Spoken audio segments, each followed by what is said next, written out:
everyone, and welcome to the 2026 San Marino High School Speech and Debate Showcase.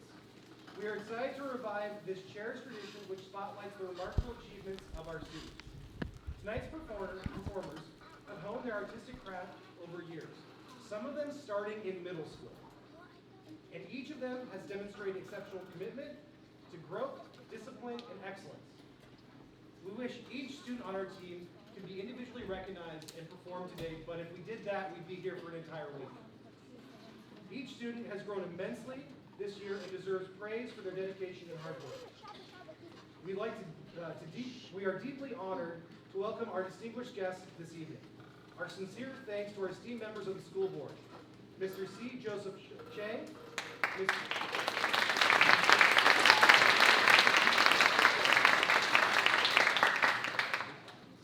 Mr. Joshua Sung,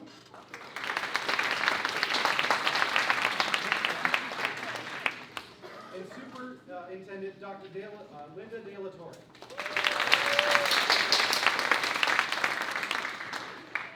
We are equally grateful for the presence of our school leadership, Principal Dr. Benjamin Wolf,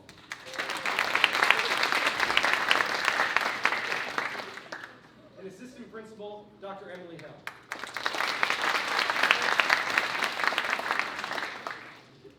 We'd also like to welcome our distinguished educators.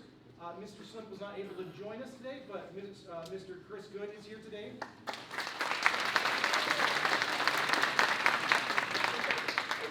As well as our partner at Huntington Middle School, Mr. Rob Miller.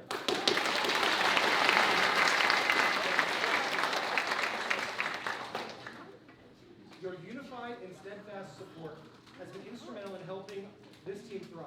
We are truly grateful for your support and commitment to our students for this year and years to come. In my short time here at San Marino High School, I've been amazed by the strength and generosity of this community.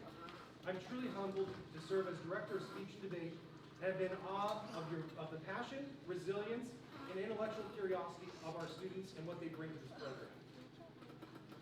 In all of the years I have either been in this community, which is 20, or coached for 12, this team has been truly special. For the first time in our school's history, we'll be going to the National Individual Event Tournament Champions, the National Parliamentary Debate League's Tournament Champions as well. We also earned first place as a school at the NSDA East Los Angeles National Qualifier, an achievement we haven't reached since 2016.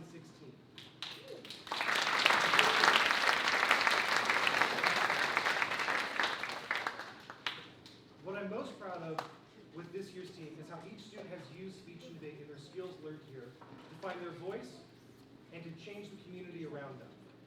My high school speech and debate coach and mentor, John Cardoza, stated in his interview for the California High School Hall of Fame, stated, "Those who can command words, who can shape words well, who can use words to persuade and to compel, should always do so for the greater good." This is a saying I believe is integral to all communication education. And I can proudly say I've witnessed our students embody this principle both at tournaments and in our community. Our students have fought in and out of tournaments to stop discrimination, stress the importance of words, speak up against teacher burnout, and protect the rights of citizens and non-citizens alike, among many more important social issues. Our students fight for what they believe in. Trophies and tournament success are momentary. What lasts a lifetime is the friends you make and the lives you change through speech and debate. It's now my pleasure to invite our team president, Sarah Tran, to speak on behalf of the students.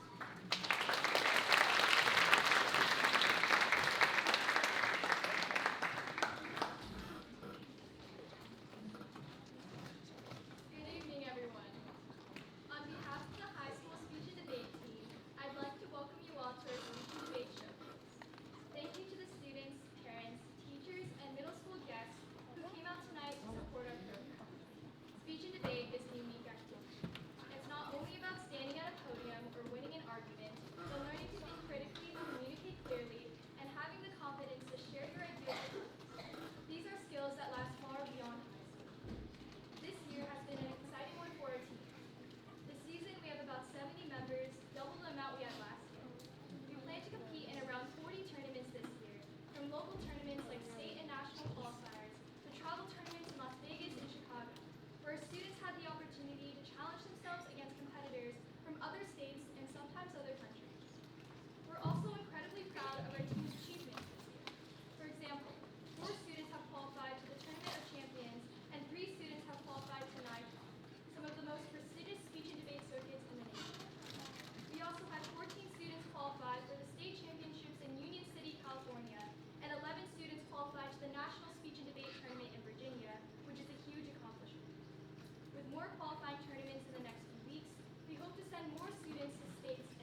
our parents and teachers for your continued support as well.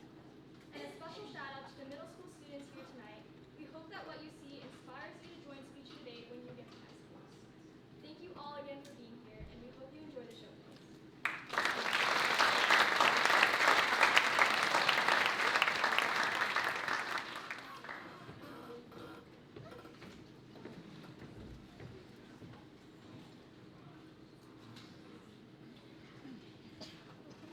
Original oratory is considered by many to be the catalyst of speech competitions.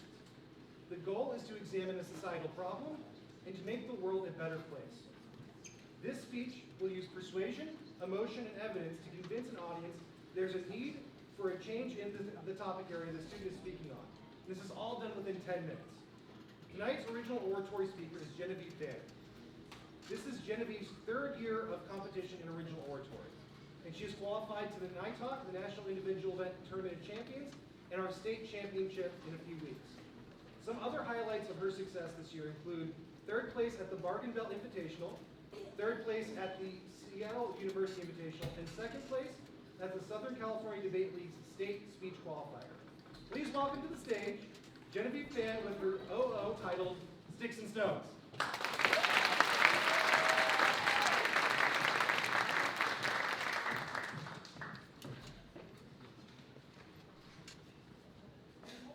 Let's face it, sometimes people are rude for no reason.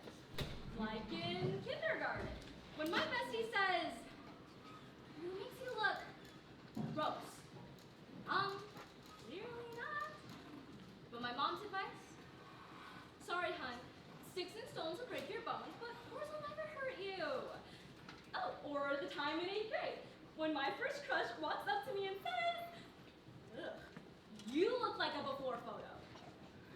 And when I tell my dad, he predictably responds, "Well, sticks and stones will break your bones, but words will never hurt you, kiddo."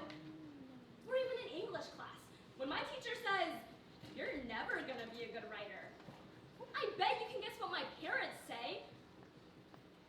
Actually, we're scheduling a parent-teacher conference. But lately, I've realized that while words may not be able to break our bones, they can manipulate people to pick up real sticks and stones that do. In his essay, Politics and the English Language, George Orwell puts this perfectly. Political language is designed to make lies sound truthful and murder respectable. And considering that the United Nations has warned for the past 75 years that atrocity crimes, including genocide, have always been preceded by hate speech, understanding the power of language has never been more important. And I'm concerned that people and institutions manipulate language to control narratives, ultimately justifying the unjustifiable. So simply put, sticks and stones may break our bones, but words can kill. So today, let's first go back to school and discuss how the systems meant to protect us now persecute us. Then, we'll see how language can reduce people to stereotypes. Before finally, learning some solutions. Because words make a lot more progress than stones ever have. Okay, so President Truman once said, "If you can't convince them, confuse them." Kind of like policy debate. But this isn't just a mindset that we see in debate. It's also in our media. The media acts as information intermediaries, telling us who to fear, sympathize with, and ignore. So eventually, when policies start targeting certain groups, they don't feel shocking. They feel justified. Take the 1915 movie, The Birth of a Nation, a fictional portrayal of the founding of the KKK. Not only is it still one of the highest grossing movies ever, but it was pedestalized everywhere, with even President Wilson deeming it was a great lesson of peace. Yeah, a movie based on a play called The Klansman, a historical romance of the Ku Klux Klan, taught peace. But America embraced this, allowing states to push for literacy tests, whites-only primaries, and lynchings. Or even in 2021, when pop star Sia cast the neurotypical Maddie Ziegler as a nonverbal autistic girl named Musa.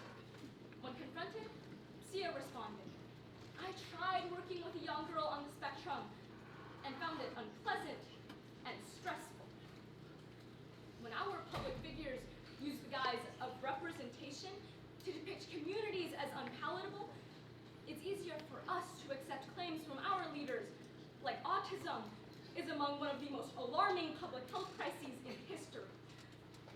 When our media erases our empathy, our prejudices become the status quo. But linguistic manipulation extends beyond media and into our legal system, where complex legal jargon is weaponized against our communities. For example, Marilyn Malera, a single mother, was wrongfully convicted of murder when she was coerced into signing a plea bargain so full of intimidating language, she couldn't understand what she was actually admitting to. But she's not alone. According to the Massachusetts Institute of Technology, our legal language has become so borderline incomprehensible that the tools meant to protect our rights have become weapons to strip them away. As I've begun applying to college, I'm checking off a lot of boxes. I'm smart, I'm athletic, I'm cute. Okay, maybe not those kinds of boxes. There's really only one box the system cares for. What's your ethnicity? But by reducing me to a single trait, my race, it reveals the most insidious thing about language. Its ability to reduce complex human lives to stereotypes. Even the lives of people we love. We do it when we tell someone with anxiety, just calm down. We do it when we advise someone with an eating disorder, just eat more. And we do it when we look at a victim of domestic violence and ask why they did it. Just leave. When language removes nuance, it strips us of our complexity, and with it, our humanity. But language like this, words we use so casually, become more perilous when we apply them to entire groups of people. During the Holocaust, the Jewish became vermin. In Chinese exclusion, immigrants became rats. And in the Rwandan genocide, the Tutsi became cockroaches, making it that much easier to justify exterminating them. But I have to ask, at what point do they start being pests and stop being people? Dehumanizing word choice doesn't cause genocide, but genocide doesn't happen without it. Growing up, I loved being told that I looked like my mom, because not only is she beautiful, but her smile lights up our church. And if I looked like her, that meant one day I could be all of those things too. And then the pandemic happened, and things changed.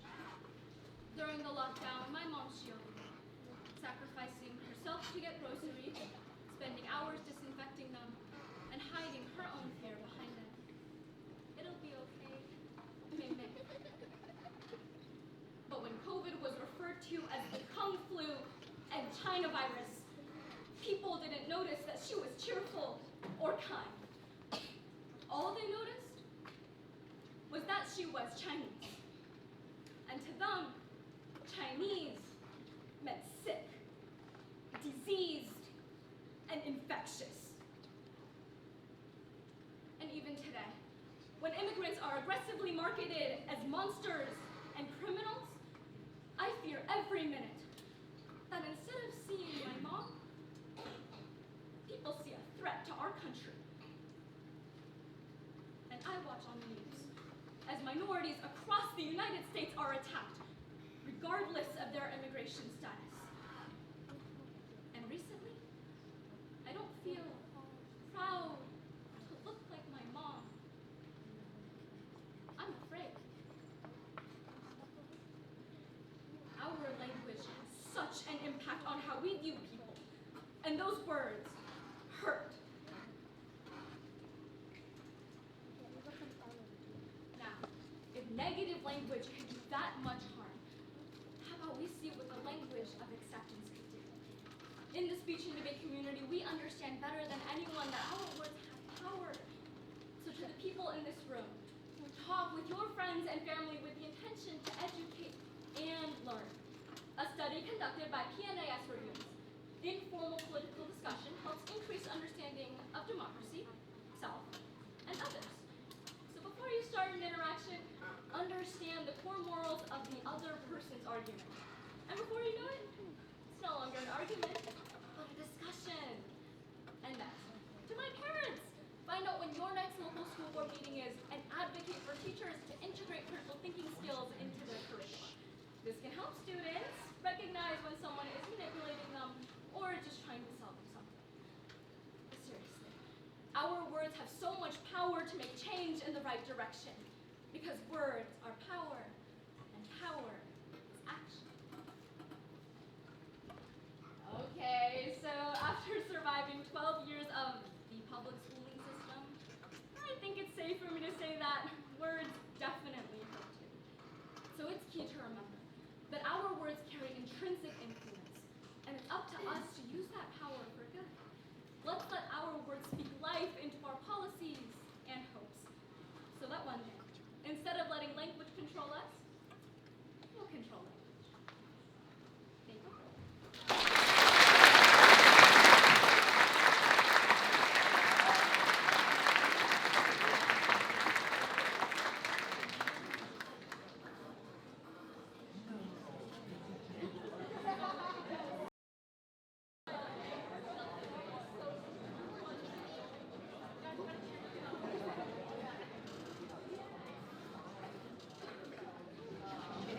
Hello, everyone. My name is Michael Williams. I'm the assistant speech coach here at San Marino High School. And I'm here to introduce you to the world of interpretation, where acting and advocacy collide.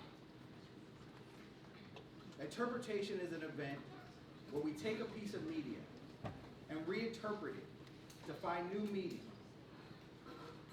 Today, you will see dramatic interpretation, which is supposed to take a story and reveal new perspectives, new visions, new hopes, new dreams, and bring you into someone else's life. The person who's going to be delivering this speech for us is someone who was born to perform. Whether it be dancing or acting, they deliver a performance with such passion and dedication that you have to watch them. That same dedication and focus led her to be one of the leaders of our team. With awards uncountable and talent immeasurable, it is my privilege to welcome Riley Traylor.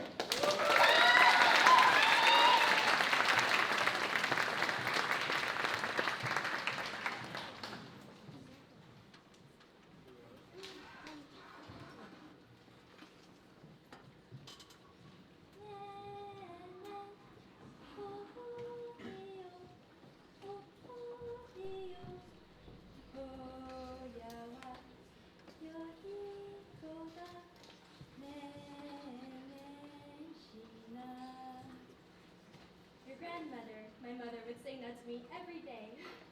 It was something that was a part of who she was, and it became a part of who I was, and now it is a part of my little angel. Even as I grew up, she would tuck me in at night. And I went from her singing to me singing it to her. You'll sing it to me one day, my beautiful butterfly.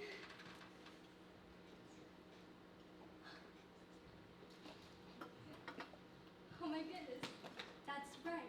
It was a butterfly I saw that day. When I was 6 years old, my mother knelt down and told me that our life was about to change. But a butterfly that seemed to have followed us off of the boat danced past my face. Maybe its life was about to change, like ours. Mom, look, a pretty butterfly. I pointed at the butterfly and followed it with my eyes.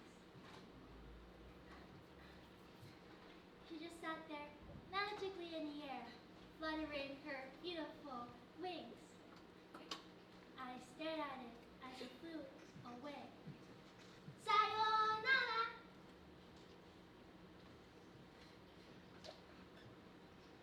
Everyone in this room knows that racism is wrong, right? Yet racism persists within our society. In 2021, the COVID-19 hate crime bill was passed to decrease the rise in Asian hate crimes. Yet, according to a report done by Asian Americans Advancing Justice, hate crimes against Asian people are still 3 times higher than pre-pandemic levels. It makes me wonder what we are really doing as a society to combat racism and the violence it causes. In this drama, Mayuki grapples the pain of what racist violence has caused her and what she must do to protect her family from that same violence. Lullaby by Christy Thomas. Being born in 1940 in Kagoshima, Japan was not the safest place. Had the war not happened, my parents' paths would have never crossed. She loved telling the story. She was walking to get water from the local river, and his military platoons were clearing houses on the street. They saw each other, and she smiled, and she immediately looked away. World War II couldn't stop them from falling in love, even though they lived in fear every single day. New York City, they said, the land of the free and the home of the brave.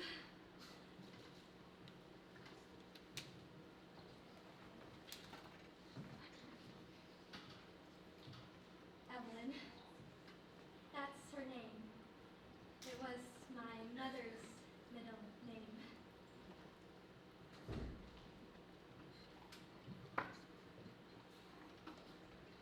The racism my parents fought through was much worse than my childhood pictures. They loved me so much, I never knew about all of the letters, bomb threats, the fights my father got into. None of it. They worked so hard to keep me oblivious and safe. That's what family is. When we first arrived in America, my mother made sure that my father taught her English because she didn't want anyone to hate her. My mother didn't start the war. She didn't participate in the war. She was just a Japanese woman who happened to live in another country that was at war with another. But people truly believed that she was at fault, that she had to own a part of her history.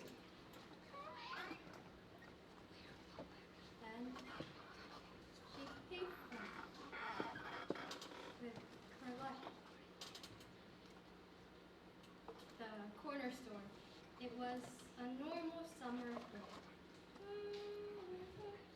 We had just finished our reading lesson, and my mother told me we were going to the grocery store.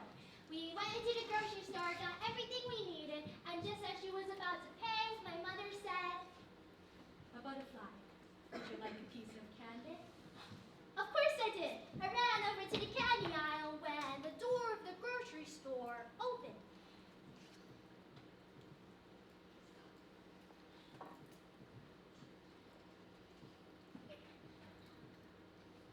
A mean-looking man was staring down at my mother. I didn't understand. Get the hell out of our country! You lose the war to move to our country because your little country doesn't exist anymore? You little Hiroshima!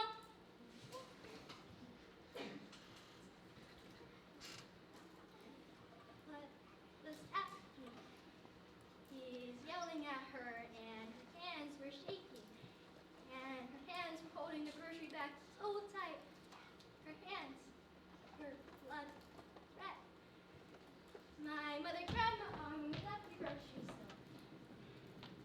She then started singing a lullaby just to make sure I knew everything was okay. The car pulled right into the intersection that we were crossing.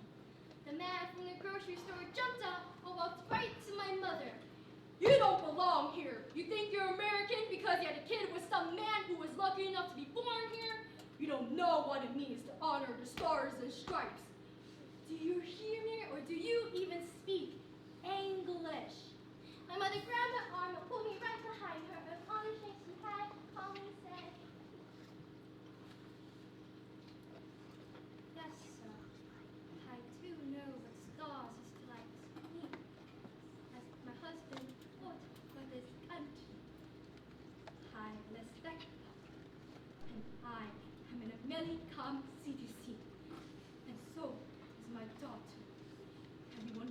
be run out of this country because of bigots like you.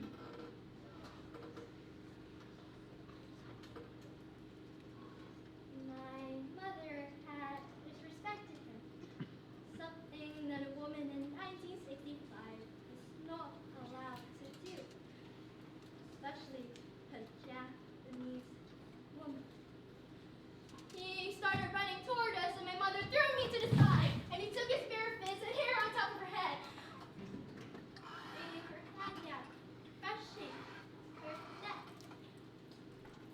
I could hear the boat crack. I remember hiding on a set of steps, watching as my mother falls to the ground. He got on top of her and he kept hitting her. Her screams rang out, piercing my ears, begging for her life.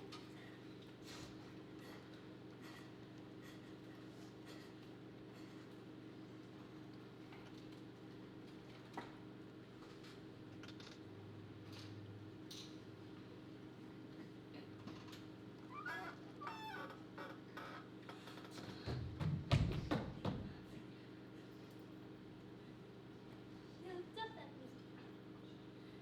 Man yelling at the background. I knelt down as her eyes began to close. Mama! Okite! Okite! Onegai!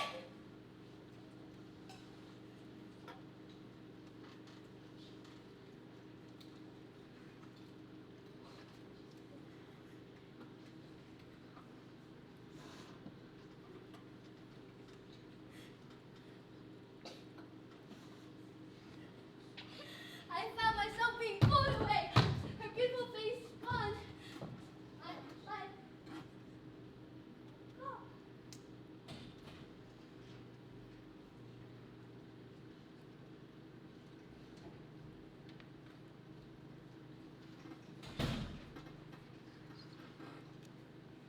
You have to keep your family safe. That is the biggest advice I can give you from the life that my mother and father gave me.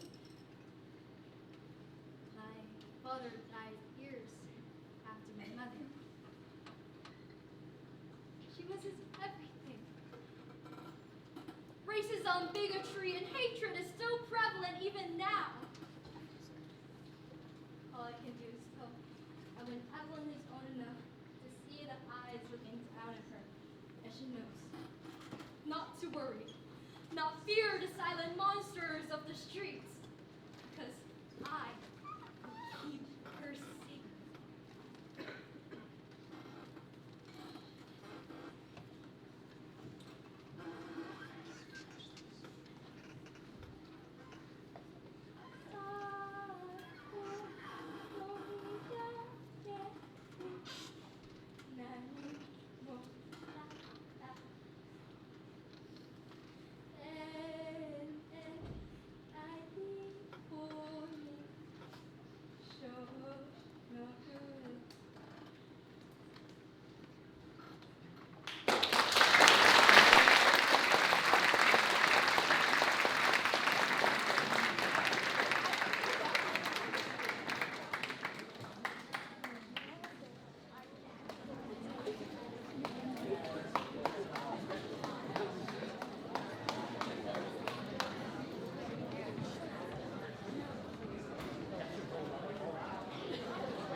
As famously said by Mark Twain, it usually takes me more than 3 weeks to prepare a good impromptu speech. Extemporaneous speakers do not have that luxury. Extemporaneous speech is an event focused on analyzing the most important news events of our day.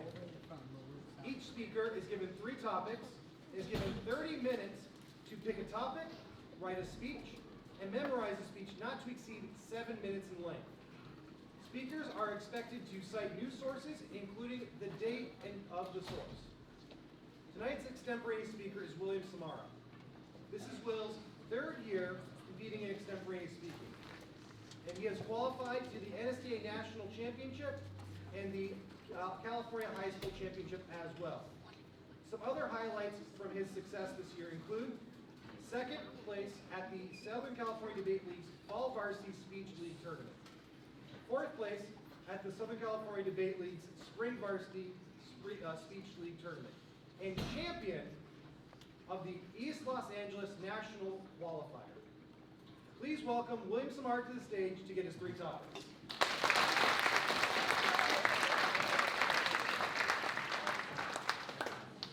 All right, William, I have 3 topics for you here. I'll read them out. I'll give you a minute, and then you can decide which topic you'll pick. He'll go backstage, and then we'll bring on our debate assistants to set the debate. Your first topic: is the United States government doing enough to address student mental health? Your second topic: should social media platforms like TikTok be regulated more strictly? And your third topic: should the government do more to regulate companies like Amazon? You do realize that social issues like these is how I got eliminated at nationals last year, right? Yes, I do.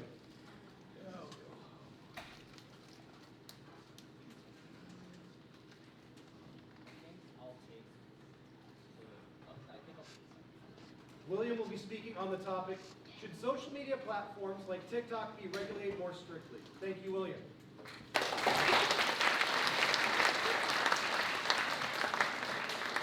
Our debate assistants will now come out and set up the debate for us. Come on out.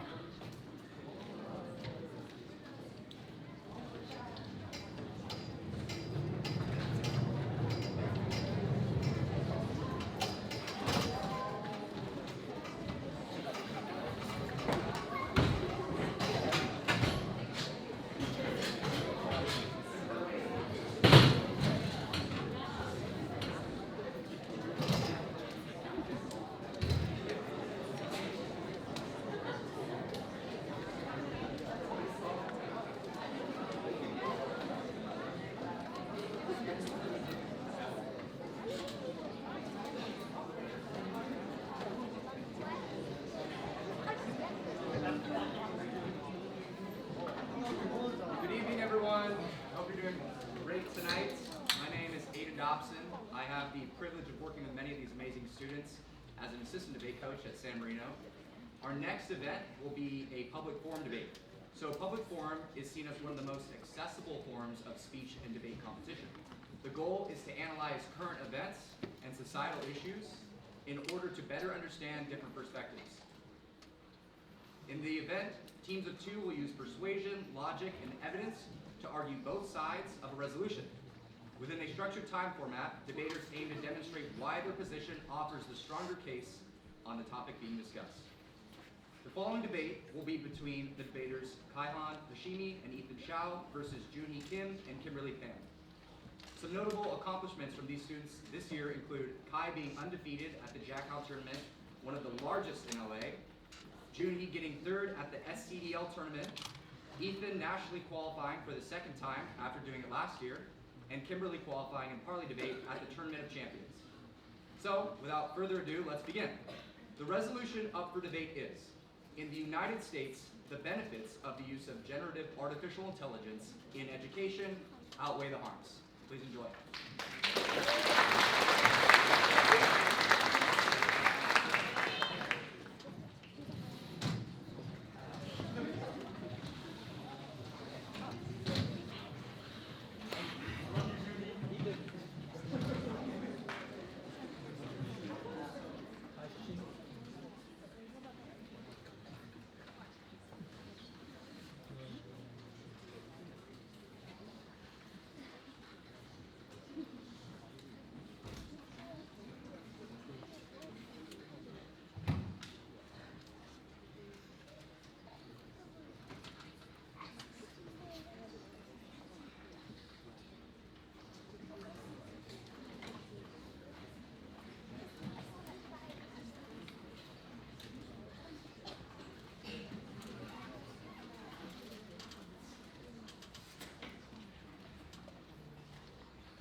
to read, and because the calculator didn't just remove the concept of mathematical education, and because the internet didn't wipe out schools, that we are so proud to affirm the resolution in the United States, the benefits of the use of generative AI in education outweigh the harms.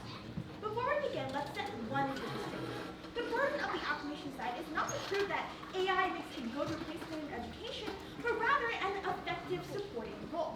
After all, this debate isn't about if robots should start handing out report cards or telling kids to sit down, even if some teachers might appreciate the help. Therefore, our first attention today is teachers. The teacher crisis has put our education system on the verge of disaster, and the numbers don't lie. SLAC 2023 reports that burnout is a critical issue. 82% of instructors actually need a more balanced workload, but AI could relieve 40% of the tasks that teachers spend time on. For example, Google Workspace uses AI to automate class creation, management, document creation, and calendar reminders. Essentially, because of this, teachers will have more time to provide instruction and build relationships. Middleburg 2024 finds that while tech will never fully replace human teachers, AI can immediately address this gap. Teachers actually work 54 hours per week, and only 46% of that time is actually spent teaching.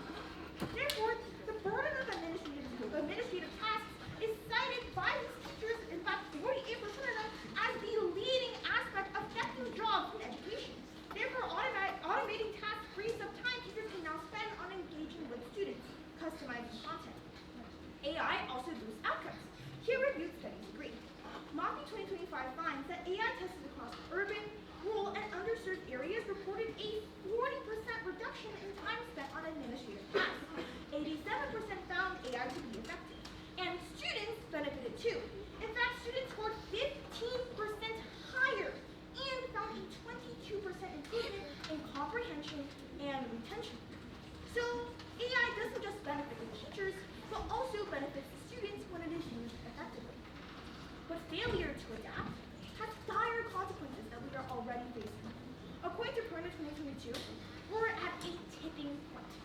48% of teachers have actually considered quitting, and teachers are hard to replace. As educators leave, class sizes will actually skyrocket, and quality of instruction drops. Lower quality education will actually hurt not just the students, but the workforce and the economy in significant ways, which is why our second convention today is about AI literacy. Like it or not, AI is going to be inseparable from modern jobs. AVID 2023 states that AI will create a net gain of 13 million new jobs, and very few employees are ready for such a transition. So to fill the skill gap, educators will need to adapt and modify how they prepare students for a future in this shifting computational landscape. And an important step in preparing students will be creating foundational AI skills, plus AI literacy. More than 75% of companies are actually looking to adopt AI tech in the next 5 years. So tomorrow's workforce will leverage AI the way today's workforce leverages technologies like the internet that was once futuristic and even potentially intimidating. Thus, exposure to generative AI in education is imperative. As reported by Scholar 2024, workers with AI skills will replace workers without. Therefore, the future workforce needs to be AI ready. Educators need to embrace AI to make sure students master critical AI skills. But the stakes also could be higher. SEO 2024 states that 45 million American jobs might be overtaken by AI by 2030, with half of businesses already having integrated AI. Essentially, AI skills are quickly becoming less of a bonus and more of a you need this to get hired situation. So don't fear change, prepare for it. It's crucial to harness the potential and stay ready for the future of work, which is why we urge affirmation ballot. Thank you.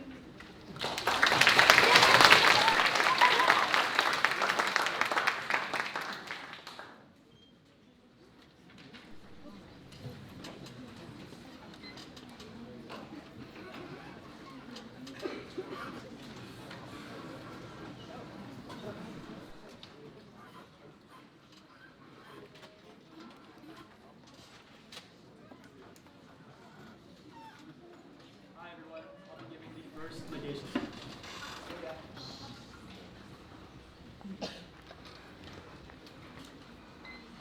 sacrificing the futures of our own youth for the next new thing is never acceptable in a country which we call a democracy. We stand proud to negate the resolution result. In the United States, the benefits of the use of generative artificial intelligence outweigh the harms. Our first contention is misinformation. Students tend to overuse AI in education, and instead of doing their actual homework, they ask AI to walk it through them instead. Alonso 24 states that students are turning to ChatGPT rather than actually reading the texts. Professors are unsure how to adapt. Over 70% said that they don't read the text that the professors assigned them. However, the information that AI generates in their stead is not accurate. Weaver reports that more than half of AI-generated issues have significant issues. And even outside of education, tons of empirics show the ignorance of AI. As Olaf Streit in 2024 argues that Grok AI has falsely accused NBA star in April 2024, Klay Thompson, who I'm sure you all know, of vandalism. ChatGPT literally hallucinated court cases in 2023, and that an ML researcher published a paper that was incredibly flawed because it includes an algorithm trained to identify children instead of high-risk patients. Students are not learning. If anything, AI is making them dumber. But there's one thing in which humanity still has the edge, and we're losing it right now. And that leads us to our second contention of critical thinking. We know that AI information dumps for students to learn, but that doesn't mean that it actually improves their education. Critical thinking is not derived from waving the answers in front of a student's face, but rather forcing one to learn on their own. And AI deteriorates this, especially in reading and writing. As Tawari in 2025 argues that the United States reading proficiency since 2019, scores have been dropping. Students are reliant on AI and engage less with the actual text. One of the biggest concerns is its impact on critical thinking. Students accept information instead of developing the own skills necessary. They do not push themselves to understand. And Alonso continues by elaborating that professors frequently note how much less willing Gen Z students are to read over for class than earlier generations. Reading deeply and widely is the only way to become educated in an academic field. Now, the impact is twofold. First, the neglect of necessary reading and writing skills in school precariously bleeds into the student's career. For example, Chava in 2024 articulates that if on a first essay, if a student uses ChatGPT and their teacher gives them a distant grade, they're going to miss out on growth. Now, what if millions of students across the nation skip out on developing those cognitive skills? Just because an AI model spits something out mediocre. Say a doctor is presented with an ill patient infected by a rare disease. With options and time running thin, he remembers something from his schooling, and that saves the patient's life. If the doctor never learned these skills and relied on AI throughout his schooling, could he still think so efficiently? Could he still save the patient's life? To put this example into context, even without the 100% integration of AI in education, Shepard demonstrates that 250,000 people die every year because of medical mistakes, making it the third leading cause of death. This only increases when doctors aren't training anymore. But second, loss of critical thinking will affect democracy. As Dorr in 2025 states that democracy relies on critical thinking and the ability of voters to question, analyze, and reflect today's political landscape. The closeness of elections raises important questions. Did voters critically evaluate policy positions, or were their choices driven by party loyalty, identity politics, or media narratives? Making carefully thought out voting decisions can be extremely important for both public welfare and democracy itself. With students relying on the mentality of a source like AI to immediately give them answers, it's important to understand that when they gain the right to vote, they might adopt the same methodology, relying on who sounds more persuasive instead of researching actual policy decisions. Thus, we urge a negative ballot.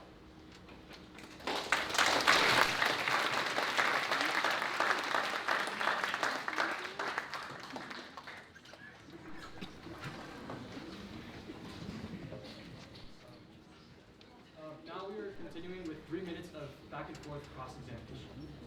You can have the first question. Okay. So my question here is that are people not reading professors' texts because of AI or because of shorter attention spans? Because there are evidence that you propose claims that the reasons why students haven't been reading is actually because of short attention spans, ineffective teaching methods, and the pandemic. unfortunately, those two concepts of short attention spans and relying on AI are incredibly interconnected. Because students have short attention spans from all these various factors, social media, to isolation of other students, these contribute to a short attention span, which allows AI to become so appealing. Students turn to AI because they are sick and tired of doing the work themselves, and there's no reason for them to do so when they could just as easily pass their classes by turning to AI as an easy shortcut. May I have the next question? Of course. Sure. Where in your evidence have you made the argument and made the proof that teachers are quitting because of the mundane tasks that they have are putting up? Well, in our first speech, we talked about our evidence of Millward 2024 that essentially quotes that administrative task is regularly cited by 48% of teachers and school leaders as one of the leading aspects affecting the quality of jobs in the education sector and is the main source of stress for Sure, teachers. just a quick follow-up. Sure. That proves that teachers are annoyed with administrative tasks, which I'm sure everyone in this room is. Why does that prove that they're actually going to quit their job and their money-making income? Well, it's not necessarily that. It's more like these teachers are getting burned out because of these tasks. The tasks are monotonous. You have to do them every single day, every single week. After you teach for a while, you're going to get burned out if that's the same thing you're doing all the time. Sure, you can have the next question. Of course. So my next question here is, how do your examples in your first presentation actually show how misinformation affects education? Because it seems that the examples you give are outside of education. Sure. Let's explain how AI works. AI generates its answers by training off of works on the internet already. So essentially, like AI gains the information that it gets so and distributes it to students based off what already exists. The problem is that AI is unable to tell the information that it trains off of what is more credible than another source. So if a student asks for an answer to a test question, then the AI source could just as easily give maybe a professionally created, educated research paper from a professor, but at the same time, it could give a blog post or Reddit post in return. We don't know what AI is going to use to give back its answers, which contributes to faulty answers and an increase in misinformation. May I have the next question? Of course. I guess the last piece of evidence that you read states that 45 million jobs are going to be replaced entirely with AI. What's the point of AI literacy if we're not going to have jobs in the first place? Well, new technology inevitably brings change. Certain jobs will become outdated as AI replaces mundane, monotonous tasks that we can just let it do, meaning that we can evolve our current jobs or create new ones. After all, we don't have people running the Pony Express anymore, but we still have post office workers. This also just means that we must know how to use the new technologies that the future jobs want. And this new technology is AI. So just like how the rise of the internet demanded that jobs now require people with internet skills. Sure, thanks. And that's end of class.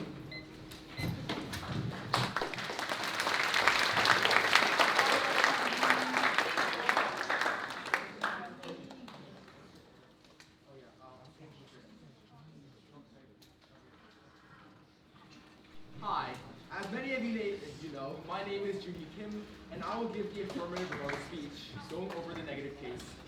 Is everybody ready? Alright, then time will begin on my first word. In our current ever-changing world, we should not remain lost in the past, but instead grow in our future. In a society where AI is seen as a tool to improve and grow our students, we should not fear, but instead embrace its innovation to take a step to the future. AI in education is inevitable, where Bureau 2024 finds that generative AI is already extensively used across society, and students need to understand how to use AI in future jobs. Remember, artificial intelligence is already transforming the workplace. Locking students out of AI now means you're locking them out of the future where AI will be used in 75% of companies. With that, let's go to the first contention on misinformation. AI actually hasn't increased cheating, which is due to poor time management and workloads, where Fraser 2025 finds that since generative AI has become popular, cheating rates actually have remained stable, with the motivators for cheating being poor time management and workloads, not access to AI technologies. I know we all have that one teacher that we have way too much work from, but again, this is why only 3% of assignments are mostly made of AI, and the numbers aren't growing, and has remained stable for years, even with the rise of AI chatbots like ChatGPT. And that's our Bureau 2024 evidence. Which means that cheaters will always cheat. The same people who using Wikipedia to plagiarize their essays would use Gemini to write their papers for them. But that doesn't mean that more cheating will become relevant. And that leads to our second and more important contention, and point that improvement solves for misinformation, just like any other piece of technology. with the SASE from 2024 echoing that AI accuracy is rapidly evolving, and generative AIs are actually quite accurate. This is because generative AI creates revision resources. Artificial intelligence in education's benefits far outweigh the potential drawbacks, with the latest models being more accurate and less prone to hallucinations. As technology continues to advance, we're poised to see the development of more reliable systems. Technology always improves. See how we are traveling the world in bike lanes, and we don't have smartphones that are the size of bricks. Just because AI is not top tier right now does not mean it will never be, and we shouldn't forego the future just because of that. This is unique because of these revision resources. Even if AI is trained on flawed data, it is able to correct itself. This is the point that the negative fundamentally misunderstands as to why artificial intelligence is improving and why the benefits are only exponentially going to grow. Let's be honest, the internet isn't always right. Reddit, am I right? But because AI turned away from these resources and self-corrects, is able to self-improve.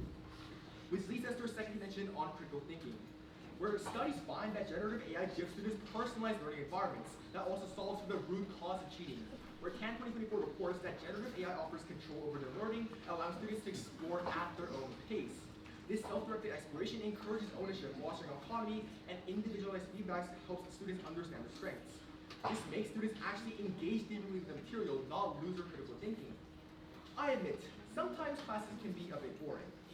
However, with artificial intelligence, students are able to get that personalized one-on-one feedback that both reduces the burden on teachers and is more engaging for the students. But then secondly, students evaluate rather than echo and engage deeper with the material, not actually lose their critical thinking. Where LEAD 2024 shows that 78% of students mentioned AI improved their writing and thinking. Students have been taught how to evaluate outputs, to be critical in GPT their learning.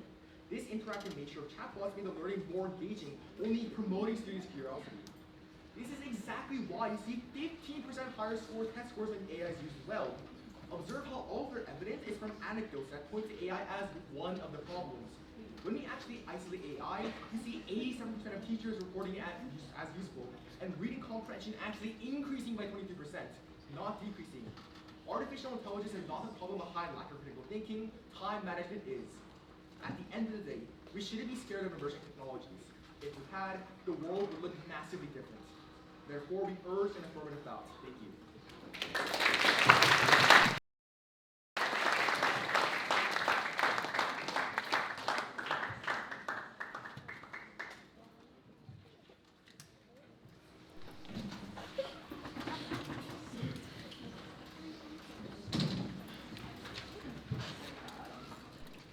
Hello, my name is Shimi. I'm a sophomore here at San Marino. I'm about to give the first negative rebuttal speech. I will begin by refuting the arguments that they presented against our case, and then I'll move on to prove why their case is flawed. Is everybody ready? Yes. Awesome. When AI spreads misinformation, it corrupts our children, it corrupts our elderly, and it destroys both our future and our past. For these reasons, you are going to negate. Now let's start off with responses on our first contention of AI misinformation. First, they say that AI education is inevitable. That does not mean it is good. Lots of things are inevitable, such as death. That does not mean we should embrace it, we should encourage it, or we should accept it. Next, they say that AI hasn't increased cheating, and they cite multiple studies of students reporting cheat levels. However, you should not believe their studies, or at least be extremely skeptical about the people or students publicly admitting that they're cheating in their own classroom. This is ridiculous. Now, how many times do you think a student is going to openly admit to a professor or to a group of researchers that they're cheating? Very, very small amounts, which is why their numbers are capped at 3%. Next, they say that AI is improving or can become better with more accurate information over time. However, there is a circular problem with this assertion. First of all, because of the way that AI operates, it feeds off of the internet as content. Now, if it is getting misinformation off the internet, which we have already established within our first speech, then it will continue to spread that misinformation to other people. Now, other people will take that misinformation and just re-put it onto the internet. That means that ChatGPT or these AI machines will continue to feed off of the same misinformation that they are spreading themselves. This stumps all of their arguments because it itself will continue to make it worse and not self-improve, but push itself deeper into a hole. Next, they say that this would have to rely on people falling for misinformation. But the sad reality is that lots of people do fall for misinformation. Political parties, conspiracy theorists, flat earthers, and Donald Trump himself. This is the man who was reported saying that the method to solve COVID-19 virus was by injecting bleach into your own veins. He said that cancer, one of the main causes, is by windmill noises. Misinformation is extremely common, and it will be spread. Next, the resolution also asks whether the current benefits of AI outweigh the current harms. So, if there even is a possibility of AI improving in the future, that does not mean that it is justified right now. Next, they say on our contention 2 that AI gives personalized learning spaces to deter cheating. However, once again, let's be honest, cheating has always been a problem. They said themselves that cheaters will continue to cheat. Our argument is to not make it easier for them. Next, remember, our evidence stated that 70% of all students don't even read the professor's documents that they are assigned. How are they supposed to gain better information? All these higher education rates are based because people are using AI on them to get better grades. Next, they also say that it's not cheating, it's just poor management. Yes, if they have poor time management, they're obviously going to cheat because they can't deal with it themselves. Next, and that they say on their contention, I'll move on to it now, they say we have teaching problems. However, I would argue they don't address the root cause of the problem. The problem isn't that teachers don't have enough free time on their hands. The problem is that the position of being a teacher is devalued. Not enough people want to sign up to become a teacher, and AI will make this worse. If we devalue the position of being a teacher by making it completely controlled or supported by AI as the backbone of it, then there's no longer the teachers who are smart enough to teach us. It is the AI which is just operating through them instead. Next, they say that they'd improve the workforce. However, this is worse. They just stated that people are overworked. If we were going to make more jobs so people would work more, that is just increasing the amount of burnout they're talking about. And next is that if we have a less educated world, I'm sure more jobs wouldn't be a good idea for people who cannot operate in those jobs themselves. Next, they say on contention 2 of AI literacy that once again we have more AI jobs. But you can cross-apply my argument from above. These people are already overworked as per their argument. Why is it a good idea to give them more work? Next, is that they say that they will replace AI working skills with people who cannot work with AI. That is wrong and bad. First, these people, such as the elderly, English as a second language, and this disabled, will not be able to function in this highly technical operating world. That is why we should make it easier by using emotion or human connection in order to build with these and have better AI jobs and better AI skills. And to stop people from taking the easy way out of the problem, vote negative to sustain a critical world. Thank you.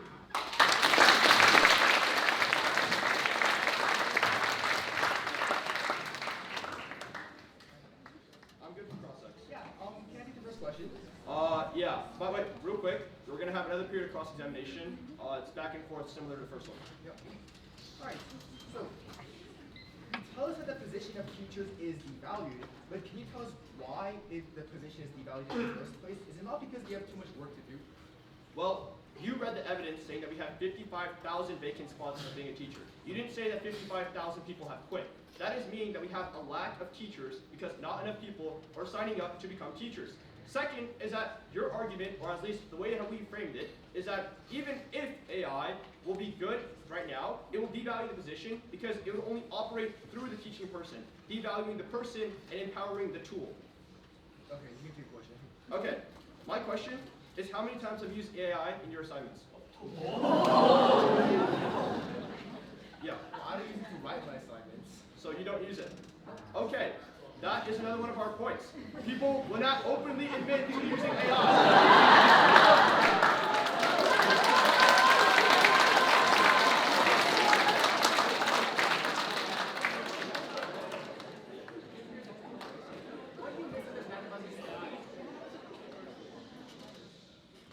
What you misunderstand about these studies is not like I'm going to Jerry Wang over there and asking, hey, how many times have you used AI? It's more like they're going to ask these students anonymously, and that's why these studies are more accurate. Okay, even if it's anonymous, that doesn't still bring up the fact that people will just openly admit that they have been cheating. there are multiple times where I'm sure people have put out polls as to estimate how much cheating has been done, and you're not willingly going to go on there just to click that you've been cheating. No matter how you frame it, people are not going to openly admit that they're cheating. Okay, we can go over this in this next speech, but can I take a question? Yeah, go ahead. Sure, so do you have any evidence on how much students are actually using AI right now? You have read the evidence that people are using AI for 3% of assignments, but I've argued that it's more because people won't openly admit it. Second is that we definitely do. I believe it was the Alfonso evidence where we said that over 70% of students don't even read their documents because they use AI to summarize it or to make it easier for them to understand instead of the professor explaining it. Doesn't that evidence tell us that they just simply don't read it, not get it summarized by ChatGPT, instead because of their short attention spans? Okay, that just means that it's bad because we're feeding into more of their short attention spans. If we make it easier for them to have that short attention span, then it's just going to get worse. Okay, that's great. You can take a question. Okay, yeah. This evidence about how AI can self-correct, how does AI self-correct? Right, so it's not that AI treats each kind of piece of evidence as with the same value. AI programmers and AI technologists, they know that if AI is putting out information that the earth is flat, people aren't going to use it. So the AI developers, they make attempts and they make the AI self-correct so it knows what is true and knows what is false. So you require other people checking the AI because it cannot check itself? The developers write the programs for the AI to self-correct itself. Okay, sure, that's fine. Yeah, that's cross. Okay.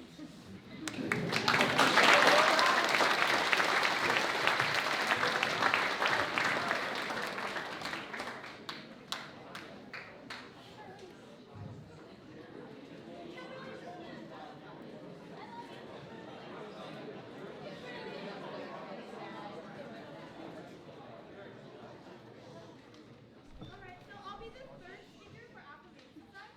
This will be a 3-minute speech I present. And essentially I'll be explaining the key points of contention within this round, and I'll be explaining why your ballot as the audience judges should be going to the affirmation sign. It's just general motivation. Without adaptation, we remain stuck in the past. And the benefits of AI will help propel us forward. Applying the logic of the negation here would mean we would lose access to inventions that literally make our lives easier and better. For example, we wouldn't have vaccines for COVID-19 because it would put the local mystics out of work. We probably would starve to death because manufacturing hot Cheetos spits in the face of our amazing hunter-gatherer societies. So this is the logic that they're essentially telling us. But let's cover 3 big points of debate in today's round. First, let's address the biggest argument that negation has against us. AI causes misinformation. Well, here's the thing. New evidence from Eric Levitz from 3 days ago finds that AI firms have a strong financial incentive to actually produce accurate information. For example, a law firm will not pay for an AI that generates inaccurate case summaries of law, right? AI companies need their models to actually be able to distinguish reliable sources from information from unreliable ones. They need to be able to evaluate arguments on the basis of evidence and also be able to reason logically. Therefore, existing misinformation is a small portion of AI responses, and future misinformation is the top priority for companies to address. The same evidence even finds that conspiracy theorists revise their beliefs after extensively debating the topics with the chatbot. So take their examples of how Trump was spreading misinformation about bleach and its relation to COVID, and find that these conspiracy theorists who believe in misinformation will actually change their beliefs after talking to AI. Now let's address the second thing left on the negation case. AI increases cheating. But here's the thing. Cheaters will always cheat. And just because the tool they're using to cheat has improved, doesn't mean that more people will cheat. This is clearly shown through our evidence. The rate of cheating has remained stable despite the rise of AI. And the negation side hasn't been able to contest our evidence of stability beyond claiming that the data is false. But here's the thing. I'd like to remind everyone that this evidence comes from a reliable source. We're not making up numbers. And the people who do the studies themselves report that because these surveys are anonymous, students are surprisingly honest, especially when they know that they're doing these surveys to improve their own school experience. The surveys don't just go ask point blank, do you cheat? No, they ask students like specific actions that are classified as cheating or other ways that get around the question. But why do students even cheat? It's often because they are don't understand the material. But we find that this is fixed in my final home day of teachers. So now that we've shown you how the negation side has really no significant arguments left standing, why should you cast your ballot for the affirmation side? Well, the benefits of AI for teachers far outweigh any harm. Remember, 46% of teachers cite administrative monotonous tasks as the biggest source that takes away from the job's desirability, showing that it is one of the largest causes of the teacher shortage. But we can fix that. AI is aiding teachers with the administrative work, and this has been positively received by the teachers. In fact, positively received by 87% of teachers, and has created benefits for students as well. Remember, students in classrooms where the teachers were using AI for an aid directly experienced a 15% increase in test scores and a 22% increase in comprehension because the teachers then had more time to teach. So ultimately, the benefit of students is the goal of both sides. And clearly, our side benefits students more when we harness all the benefits of a powerful tool. So in the end, even if cheaters will cheat, that doesn't mean we should neglect the portion of students who won't. Therefore, we are proud to affirm.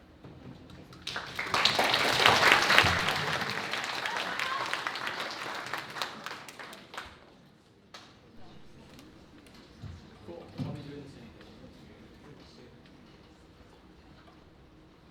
There's 3 reasons why the affirmative is losing this debate. First is whether it creates misinformation, which you absolutely know it does.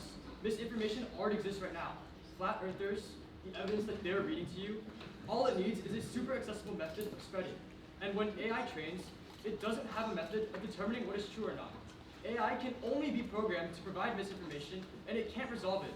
Their brand new evidence is about law firms, not students who don't care. And here's the killer. AI only tells you what you want to hear. As long as you phrase the question that you ask in a certain way, AI gives the answer tailored back. I could ask AI if I looked handsome today, and it would tell me yes, but we all really know better. It means that even if AI could filter information, it would only give back false information to appease its customers. Second, how it affects the skills necessary for our students and society as a whole. They don't understand the difference between cheating and improving, probably because they think that their cheating is improving. Using AI to complete your homework doesn't help you, it harms you. Even if it spits the answer back to you, you miss the point of doing the schoolwork, which is to make you think in the first place. The studies state that students are doing better on their tests, but it doesn't mean that they're building skills that they can export out of schools. Take their arguments not with a grain, but with a mountain of salt, because they admitted themselves that students do use AI to cheat. It's a sad truth that students have and will always continue to cheat. Don't buy their study. They can't prove that students tell the truth, and their study was taken in one college, in one class. I think cross-examination was more than enough proof to state that students will lie regardless, and that magnitude is too minuscule to matter. And third is whether it affects teachers. Their logic is backward, because the issue that the affirmative is worried about is not whether we have AI, it's whether we have teachers in the first place. We are missing thousands, if not millions, of teachers in the workforce, which is due to a litany of other causes, like a lack of funding, poor school administration management, etc. Sure, teachers don't like mundane tasks, but it's illogical for half of them to quit because of it. I know that Mr. Good has to grade hundreds of essays every year, but he would never use AI to cheat through it. Maybe Mr. Miller would, but...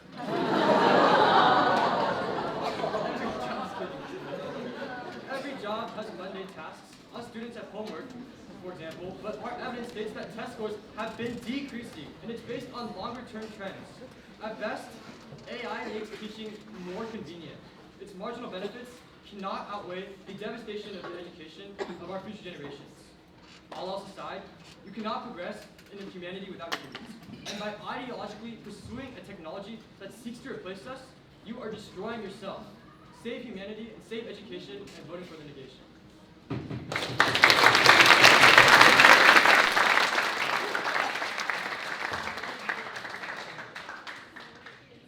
now we'll be going over a grant talk, which is just a cross-examination like we did earlier, except versus it's everyone in the debate.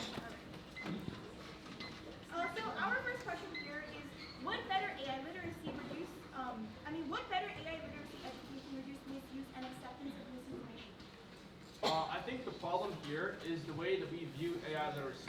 If we're viewing it from the path of whether students are doing better on tests and doing better on their assignments, I think that's a lot different than testing their critical thinking skills. People can use AI on these testing methods. I don't think that your method of approaching it is good, and we've also outlined that in the long run, critical thinking will go down because people are reliant on AI for it. So to this, I would ask a follow-up question because it seems that you guys are misunderstanding what AI literacy is.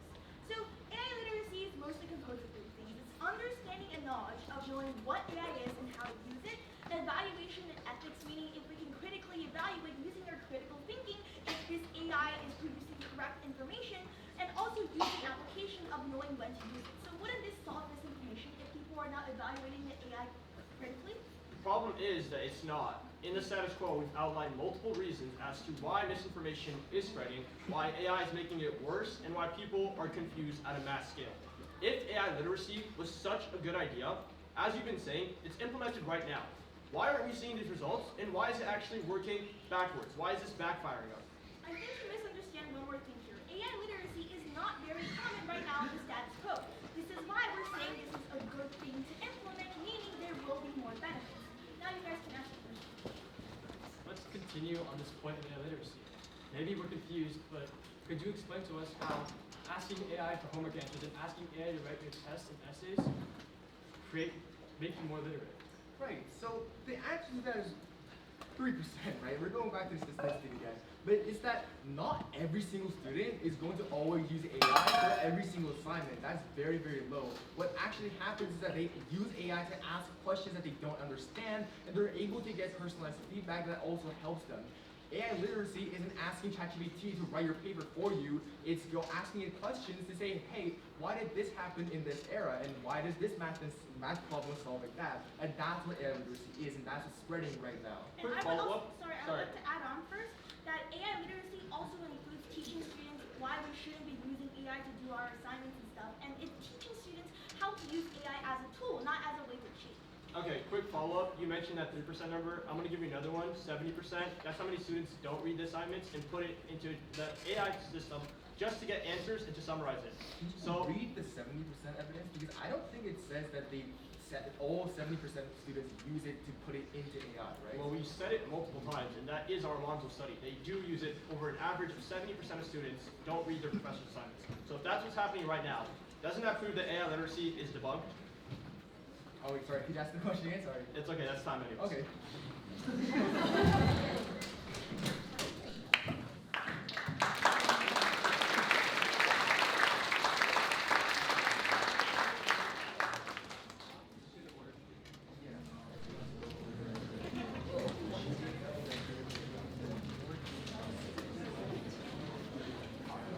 Yeah, okay.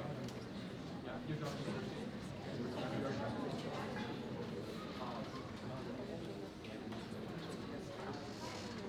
Hello, everyone. Meet him again, speaking for the affirmative final focus. In this speech, I'll be clarifying how AI is actually used and giving you the best place to vote. If everyone's ready, my time will begin on the first word. Let's look at the numbers. 48% of teachers show administrative work that can be replaced with AI is the main cause behind the burnout and the state of the market. 3% of assignments are done through AI. This means that every single impact that they tell you about is limited to 3%. If we compare the studies that are done in this debate, here's how it's done. Our studies look at both how many teachers are reporting themselves. Their studies also look at that, but again, their study isn't only looking at how much students are replacing it with AI. Their study says, and I quote, 70% of students say that they don't read a professor's texts. Not that 70% of students don't read their professor's texts and instead input it into AI. This is a lack of time management issue, not fundamentally what AI is. And again, our study, it remains the same because studies like these are accurate because they're anonymous for the students.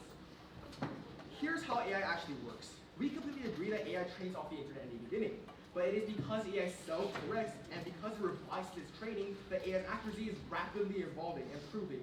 It is because that AI decreases the burden on teachers while giving students a one-on-one personalized learning that students actually like. When it gets to the point that conspiracy theories that they cite themselves are abandoning their beliefs, you can see just how much AI is improving. Unlike the negative fear-mongering tactics that say that AI is going to replace our brains, let's take a look at the real world and real statistics about critical thinking. generative AI gives students intrinsic motivation by making education more relatable and enjoyable. I never would have been able to go to a dinner party with Haitian revolutions, but because of Mr. Barton's AI assignments, I can. Remember, this is AI in education. This isn't conspiracy theorists asking about AI. And that's why students are actually able to learn how to use AI appropriately with AI literacy. And that's why they're able to get personalized learning. The cleanest place to vote is on our argument on teachers. Teachers are heavily burnt out right now because they're doing over half of their work on outside of teaching. They tell us that it doesn't actually solve the problem, but when a massive amount of admin work is cited as the #1 reason from our Milberg evidence, teachers are in agreement with the affirmative. The artificial intelligence can alleviate all of this. It is already shown to remove 40% of the work that teachers have to get by, and when 87% of teachers cite that AI is good, and reading comprehension increases by 22% with AI, they're voting on the affirmative. Look to the future, not the past. The future where AI is taking up the workplace. The future where teachers are actually teaching and not on the verge of quitting. The future where our children and our students are motivated to learn more. Vote for the future, vote affirmative. Thank you.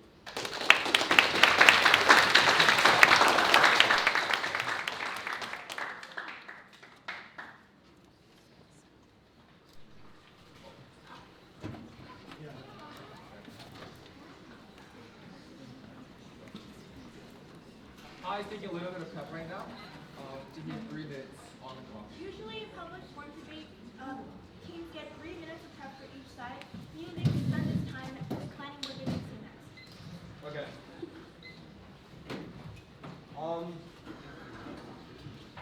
Okay. This is the final speech of both sides' debate. It's the negative second rebuttal. We're going to start off. I'm going to give 3 voting issues as to why your ballot today is going to be negative. Is everybody good? Okay. Imagine you're a surgeon about to treat a patient whose life is in the balance with a unique condition, but you need to call on your past knowledge, but you blank because every time you took the easy way out. This isn't a hypothetical. This is what happens if you listen to the affirmative. Now, when you leave this room, you will talk to your friends, your family, and people you know, and you will say that the negative has won this debate for one of 3 reasons. Let's start on the first one. They are losing the teacher's argument. Their only argument is that teachers right now are burnt out, and we made the claim that they are devalued. However, they have not responded to, which means they have conceded our argument that they will be devalued. Because AI will take the embodiment of a teacher and fulfill that role as the teacher is just there to babysit, teachers will lose their value as a position. This is something that has not been responded to by any of their speeches and is a reason why you should vote for us, because we stopped that devaluing of teachers in the first place. Next, let's move on to the second reason why today you're going to say I voted negative. That is critical thinking. They have misunderstood our argument. It is not all about cheating. It is about when students aren't able to figure things out on their own, when they aren't able to struggle through the problems, and they aren't able to persevere. This is critical to critical thinking because it is what sustains us, what makes us better able to deal with problems in the future. Finally, and the nail in the coffin of this debate, the third point of misinformation. Now, they have only read to you that their studies are better because children are reporting this anonymously. Once again, even if it is anonymous, nobody's going to openly admit that they are cheating. There are multiple ways this can track back to you, and even if it's not tracked back, the whole purpose of cheating is that it is a secret and you're doing something without their knowledge, behind their back. Nobody is openly reporting this. Next is that they say that our studies are because of a lack of timing. That doesn't matter. That just proves that students are bad at managing time, so they'll default to AI instead. And they keep extending this 3% number. Once again, we have a 70% number. These people don't even read their documents because of how corrupt they are. But finally, let's weigh this debate. I want you guys to go to school tomorrow, maybe just to sit in and watch and observe what's happening.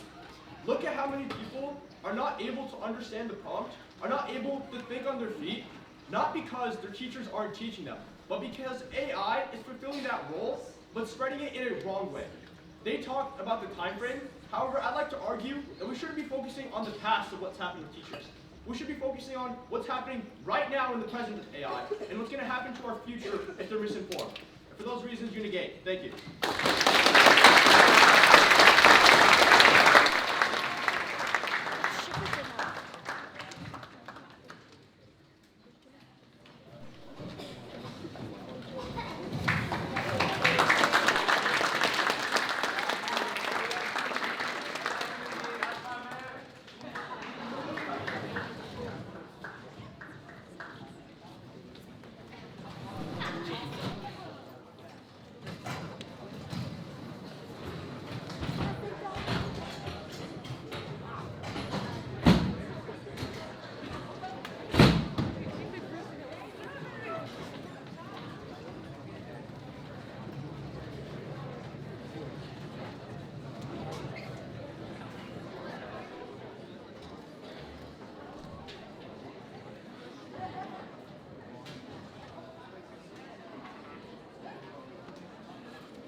platforms like TikTok be regulated more strictly?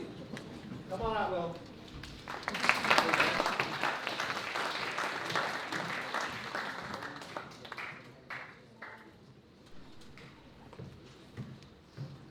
Before this speech is over, at least a few of you are probably going to be on your phones. Actually, it's pretty generous to assume that you guys aren't taking them out already. So for those of you who already have them out, tell me, what are you looking at? Because I'm willing to bet at least one of you has a social media platform open. And even to my more respectful audience members, that doesn't mean you haven't whipped out YouTube sometime today, like you normally always have.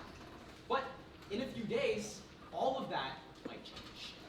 The New York Times published in their article just yesterday that Meta, the lead company behind Instagram and Facebook, was found negligent because they perpetuated practices that led to addiction within their websites.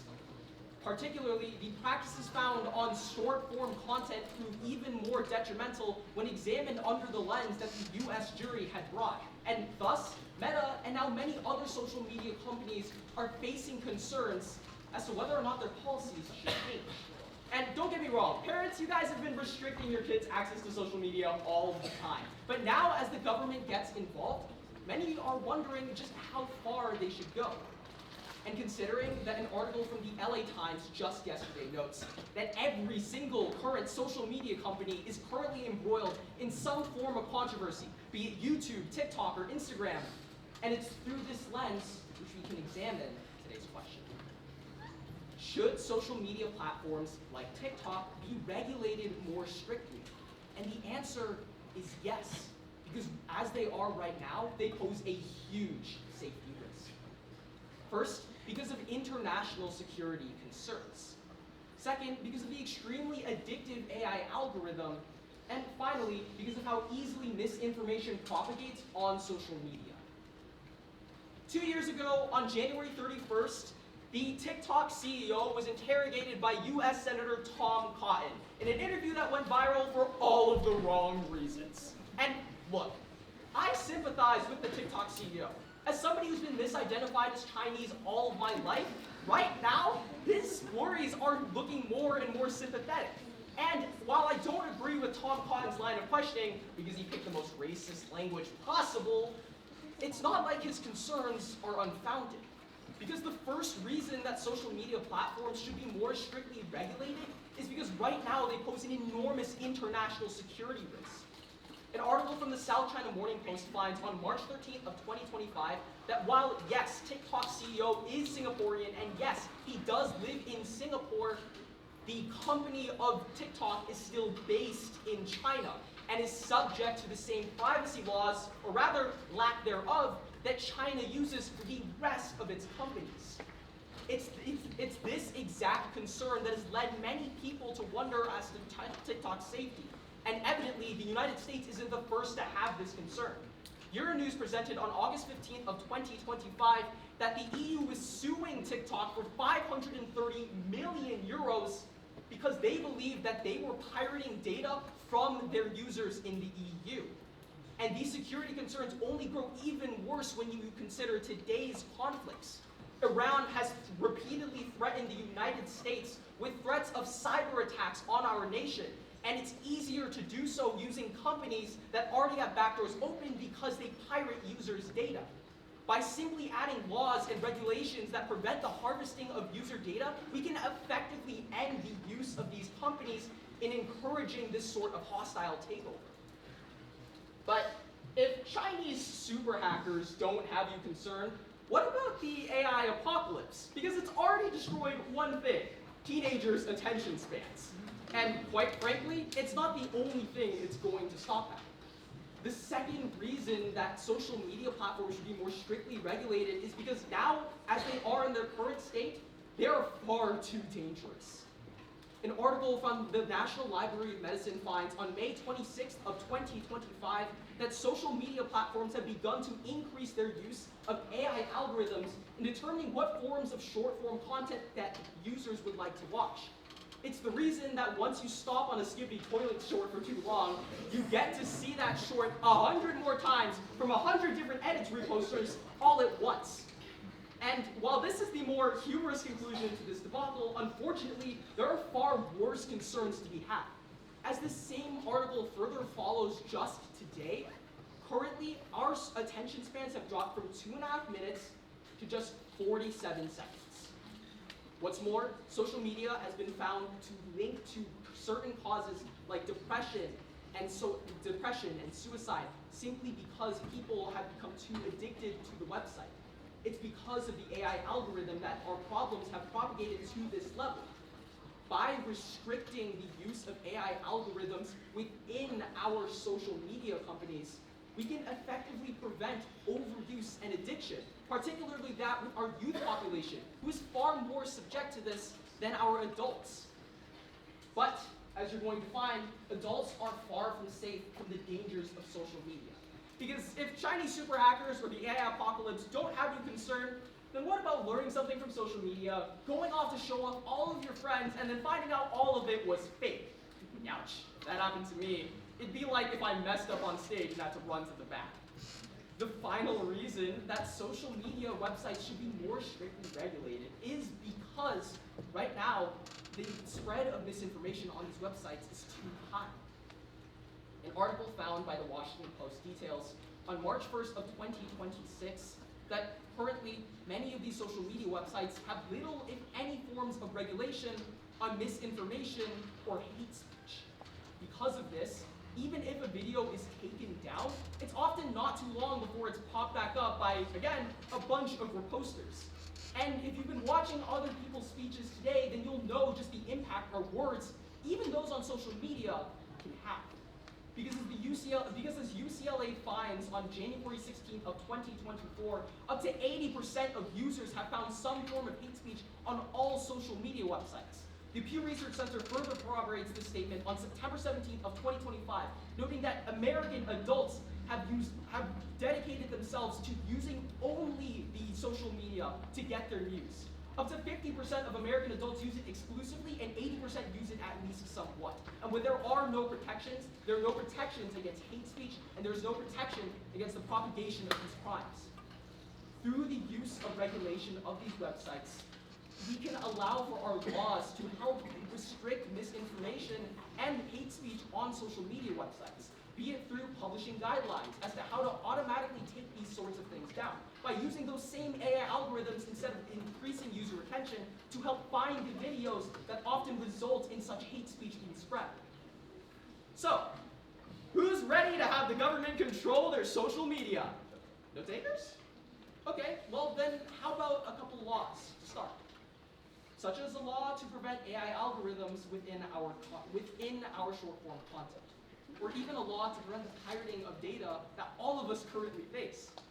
When returning to today's question as to whether or not social media platforms like TikTok should be more strictly regulated, the answer was yes, because it posed a multifaceted security risk.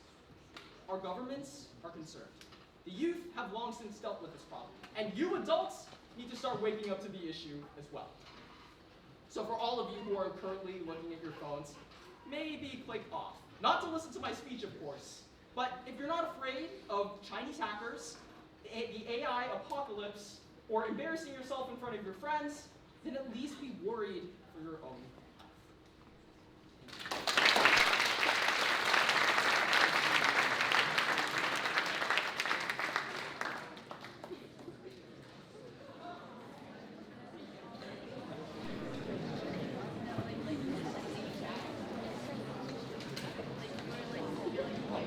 Wow, right? Incredible. 30 minutes. I couldn't do that. Tonight we've had so many great performances, so many great speakers to showcase our wonderful and powerful speech and debate team here at San Marino. And we've talked about so many important and very serious issues. But I hope you all have saved something for our last one. And I hope you guys are ready to laugh. Who's ready to laugh?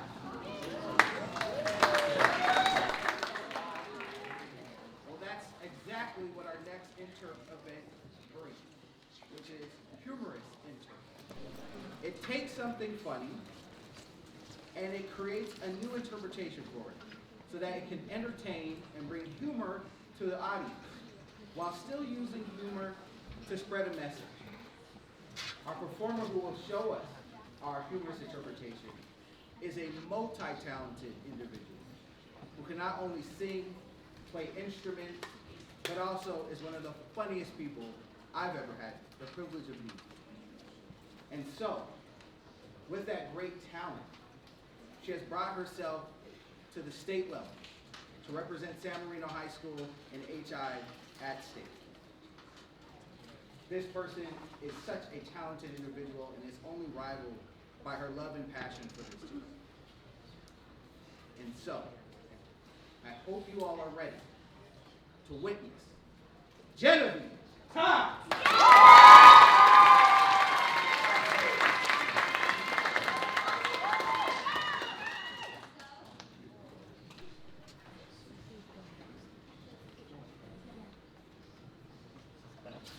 Should all the press people be allowed to refuge in America? Amber will take the calm position, Cher will be pro.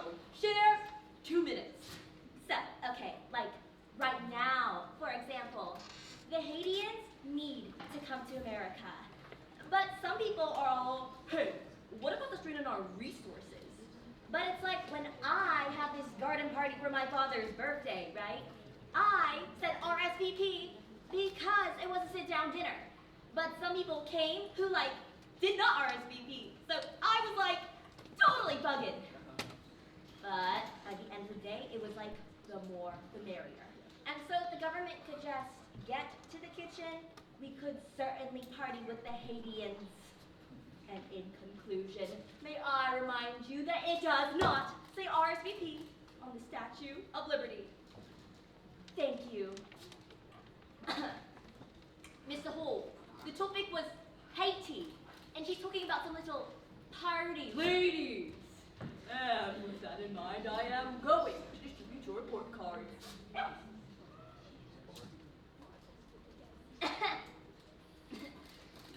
I got a C in debate. Ladies, and with that in mind, here to introduce your new student, Ty Frazier. D, would you look at that girl? She is so adorably clueless. We have to adopt her. Don't you want to use your popularity for a good cause? Uh-huh. No. Come here. Yes, you. You can hang with us.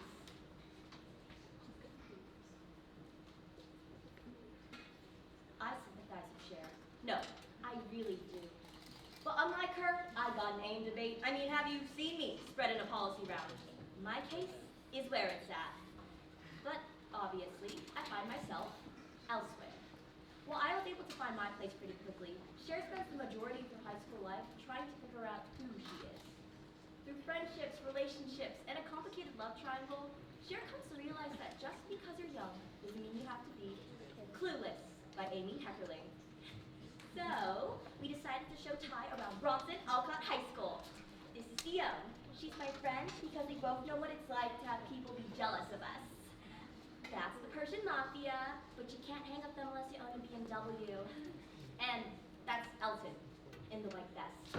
Cher, D, I just met the coolest guy. Describe, well, he's really funny, and straight off that, he offers me some smoke. There he is. Ty, can I please offer you some advice? It is one thing to spark up at a party, it is quite another to be fried all day. Do you like? See that distinction? I do. And you don't want to start off on the wrong foot. Now do you? I have a better idea. Let's have a makeover. No, I absolutely couldn't. Cher, makeover in life is a makeover. Please. Oh my God! Do you see how boys are responding? At this rate, you can have like any guy you want. Black who? Let's see who's available. Elton. I noticed him scoping you out. Looks like we have a cameo to make at the vow party. Okay. So the key is to always have him wanting more. You got that? I got that. Okay, well, he's over there. Well, dance.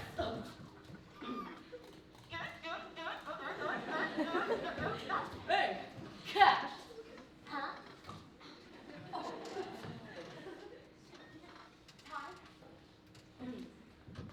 Ty. Elton, get over here. Okay, if it's a concussion, you have to keep her conscious, okay? Well, ask her some questions. What's 7? Tom, 7. Stuff she knows. Ready to get back out there, or? Yeah. Girl, you really need a ride home. Actually, that would be great. I got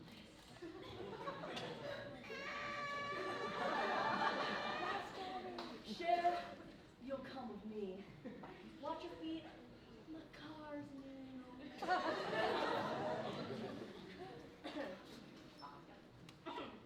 You know, Ty looks really pretty tonight. I love her hair. It's so pretty when it's all up. You know, you're one of my best friends that are girls. No. I do not have friends that are girls. Well, I'm really glad to hear that because your happiness means a lot to me. I knew it. I knew it. You knew what? That you were totally sprung on me. Ew! Get away from me!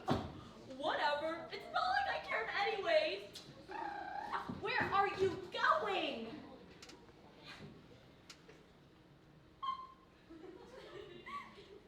It's my hips, isn't it? No, you could do like so much better than him. If I'm too good for him, how come I'm not with him? I have an idea. Let's go to the mall, have a calorie fest, see the new Christian Slater. Oh, you guys.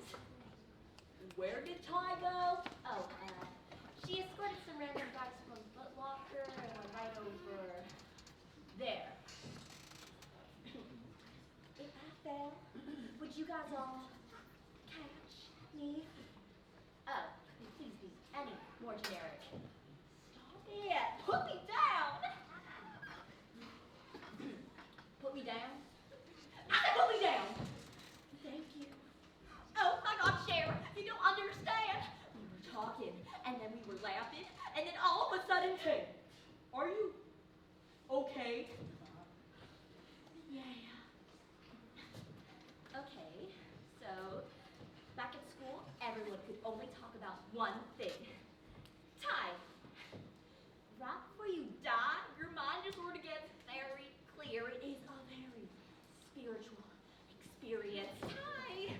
So today I was thinking that we could almost stop you right there. No, you see, I'm kind of busy. Oh, no, that's okay. Ty, being the most popular girl at school, it was like some sort of alternate universe. What is all this stuff? It is a bunch of junk that reminds me of Elton. I wanted to burn it because I'm like so over him. And what brought on this surge of empowerment? Well, I met this guy that makes Elton look like a total loser. Listen, you have got to help me get Josh. Get my brother, Joshua. You know what I mean. I like him. Do you think he likes you? I'm sorry, am I some sort of mentally challenged airhead or something? Or no, I didn't even say that. It's just that I think you guys wouldn't mesh well together. You don't think we mesh well? Well, why am I even listening to you to begin with? You know, you're just a virgin. Who can't drive? Ty, that was way harsh. Look, I'm like really sorry, okay? Can we talk about this when you've mellowed out? Okay, so what have I done? I've created some sort of monster, and ever everything I think and say is wrong, because I was the one who was wrong about Elton. It all boiled down to one inevitable conclusion. I was totally clueless. I needed a makeover, except this time I would make over my soul. So you mean to tell me that you're gonna argue your way from a C+ to an A-, totally based on my powers of persuasion? Are you proud, Dad? Oh, honey, I couldn't be happier if that class is based off of real grades. Share. Can we talk? Yeah, look, I can't believe I went off the way I did. I'm not really sorry. No, if it wasn't for me, you wouldn't have gotten with that loser Elton. Ty, I'm really sorry. So we can be like best friends again, right? Maybe we should just stick to being friends.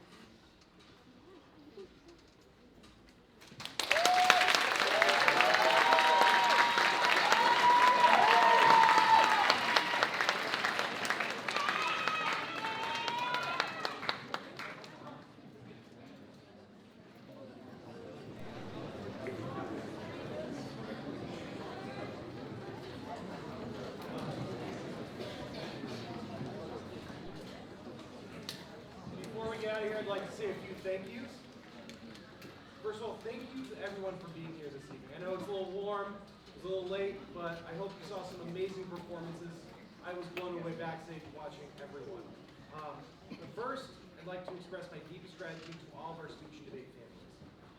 I know it isn't exciting waking up on a Saturday or Sunday before the sun rises and driving your child out to some random high school or college and staying there all day. So it's not lost on me how much work you put in to support our team here. I particularly appreciate those of you who judged at tournaments, where you are at these campuses judging, afraid to make the wrong decision, coming to me and expressing how amazing speeches you've seen. And I really appreciate that myself. Your commitment allows our students and our coaches to focus on what matters most.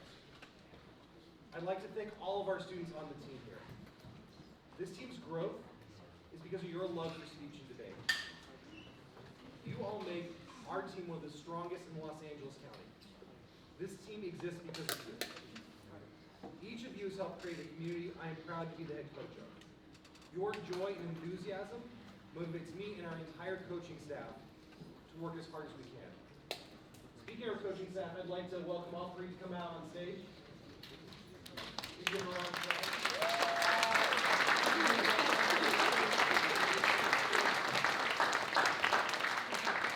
We are missing one of our coaches tonight, Coach Hannah. She has the flu, so she will be watching the performance at a later date. But all of them have done an amazing job this year. This entire coaching staff was brought together at the beginning of this year, and none of us had worked together prior to this year, and none of them, except for Coach Dexter, had even stepped foot on this campus. Coach Dexter is a proud graduate of San Marino High School.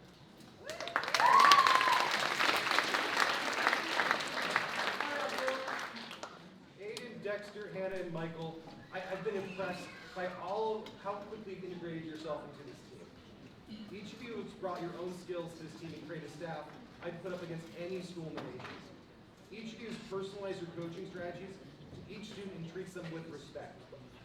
I really got nervous going into my first year as director, but your support, collaboration, and dedication has given me the complete confidence that we've assembled an exceptional team.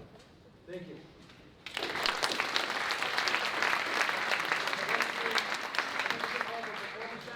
Give them all one more round of applause. Come on out.